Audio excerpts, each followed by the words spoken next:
So little by little, I got into the distribution and then retail, and then after a while, I said, you know what?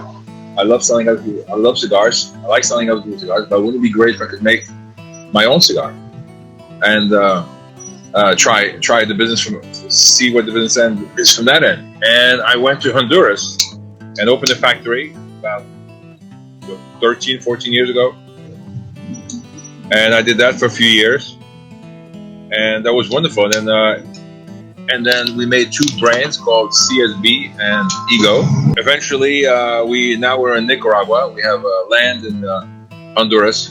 We grow our own tobacco. We make our own boxes. We're basically the only thing that we don't do right now is make our own brands. We design our own brand. We have a guy on staff who's a wonderful guy who does our website and designs our band. We've been selling through our cigars through our website, plus also a lot of brick and mortar stores have been carrying our cigars. So little by little, it's building.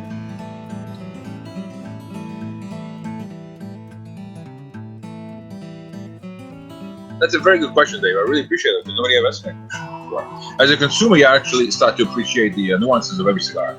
As a retailer, now at that point, then you know what to recommend to people because you have people coming in, and they're also in the same boat as I was starting out. They don't know what to try, so you give them a cigar to try. You try to steer them by the taste that they tell you, whether they want a milder or stronger cigar than or they want more spicy. So you get to know that from a consumer, you get to that point as a retailer.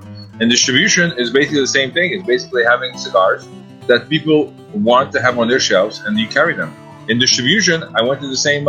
In manufacturing, I went to the same thing. It took me a long time to learn how to blend cigar and to make cigars.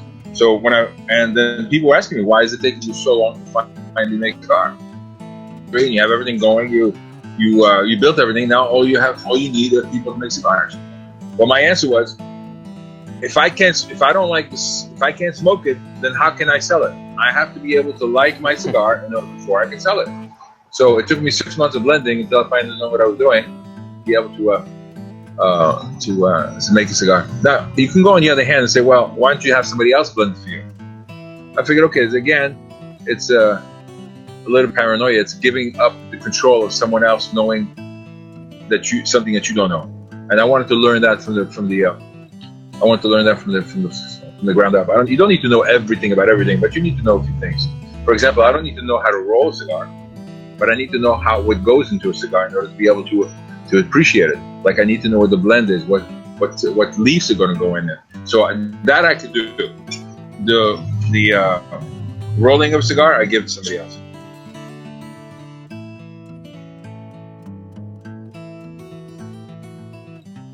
Well, in order to make a good box press cigar, first of all, it can be very hard. Meaning, there's cigars, as you know, that are so hard to the touch that sometimes you can't even draw out of. Now, in order to make a box press cigar, you have to make it just a little bit. You have to be able to blend it in such a way that you have a little bit of touch, a little bit of softness to it.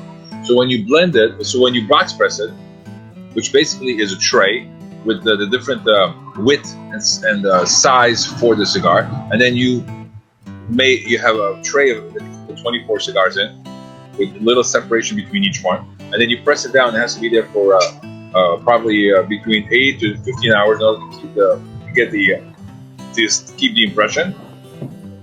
At that point, that cigar will be when you try to smoke it, it will have a very easy and you can inhale very easily from it, and it won't have a hard pull from it. Now, the other thing is that when you do box press cigar, the tobaccos which you want to marry, meaning that the tobaccos, each one's a different leaf. You want them to be in good. How should I put it? You want them to be tight together.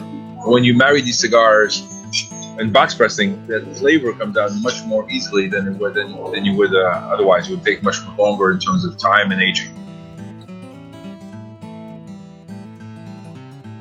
I can't say that I'm so unique. The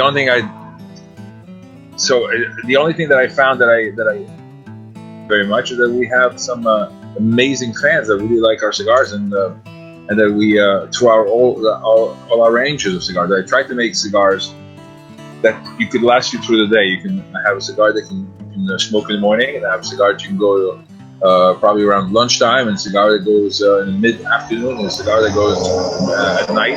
So each cigar has a particular blend that I wanted to make for a particular time of the day. So there, maybe that's a little unique. I'm not sure, but I would say that that will be it.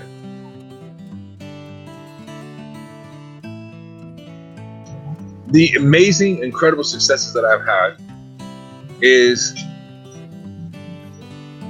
being able to blend a cigar to the point that I enjoyed it myself, and having other people find out the same thing when they smoke. That to me was an incredible rush, because it was wow, they get it. They get what I was trying to do, and they get what we did. So that was very amazing to me. My greatest one, if you want to hear about my greatest regrets, is many years ago.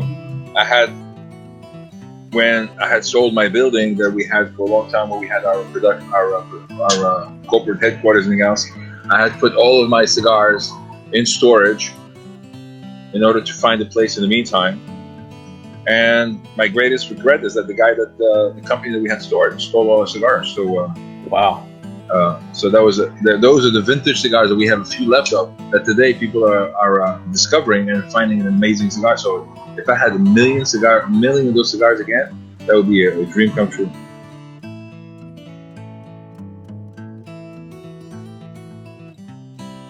It depends. Pairing, I find, is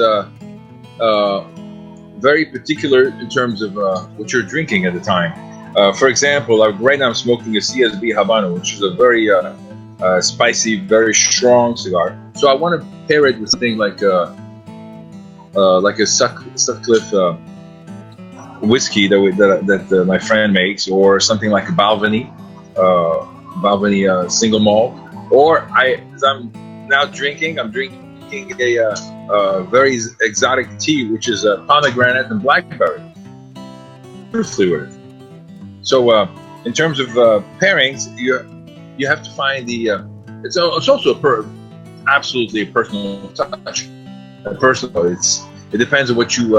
If you drink something and you smoke something and you find that it doesn't really go together, then you're gonna try different things. Like for example, I love cranberry with a little vodka in it when I'm smoking a Two Saints, because it's such a strong cigar. I need something very cool in order to be able to complement it. Yeah.